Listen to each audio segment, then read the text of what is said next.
Go, go. Colin. It was a fair question that Nova Nation was asking early this season, hearkening back to the days of yesteryear. Who was that masked man? The answer? Joe Cremo, the Wildcats' first ever graduate transfer, playing through an early season injury. Actually just trying it on and joking around with him about it, it's not easy. When it sweats, it's kind of slides a little bit, so you just gotta adjust it, and then, you know, obviously if it gets hit, then it moved. I know he's happy to have the mask off. Yeah, he hated that mask. You know, it was a little bit of a hindrance with, you know, wearing the mask all the time, but you know, it was just a little annoying. But other than that, you know, it didn't really affect much. So just trying to, you know, play through it. That's really all I could try and do. He's such a passionate kid, and he'll do whatever we need him to do to help this team win. And he just wanted to be out there, you know. So for him, if he had to wear a mask, he would do it, you know. And that's just the type of person he is. That's the type of player he is. And that's why we brought him here. We knew, you know, he could really help us. All while finding his way. It's a learning experience, obviously, for Joe, learning our system, but for us as a coaching staff, how to incorporate someone like that. He knows the game simply because he's playing it so long. But like us and the freshmen, that he still has to pick certain things up that we do. That's different. But he's open to that, you know, and he wants to get better, and he wants to understand what this is all about. And I think that's his biggest impact he has on his team, because the guys see it, you know, and they know he's trying to do the right thing every day. Cremo's 3-year playing career at Albany produced more than 1,400 points, an America East Rookie of the Year award, and a school record for minutes played in a season. But it also left him wanting more. I ended up just saying to myself, I want to take a chance at a higher level and, you know, find a spot where it's kind of bigger than myself, be a part of something special. And, you know, I thought this was a great fit with, you know, the coaching staff and the guys, and, you know, not just how they play, but like the culture they have here. Part of that culture is another former Rookie of the Year from another conference, who understands a transfer's challenges. We talked about how it is being a transfer here. I know you're going to have to understand the concepts a little faster because you only have 1 year. He's a grad transfer. But he's doing a good job of it. I mean, he knows what this program's all about, and he's willing to sacrifice for it. And I respect that. I respect that a lot.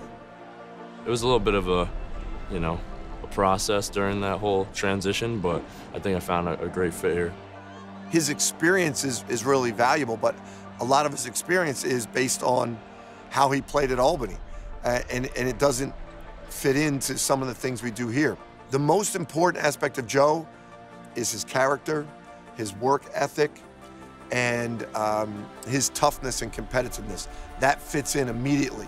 To go through what he went through, having an orbital issue and having to come off of that and, you know, wear a mask and, you know, fight back, thinking, all right, I'm coming to Villanova, everything's gonna be great, and then to have adversity right away, he really learned what attitude was all about. In big games, he stepped up in crucial situations. He's got that senior component to him where he's been through college basketball games. He's been through the most difficult situations when he was at Albany.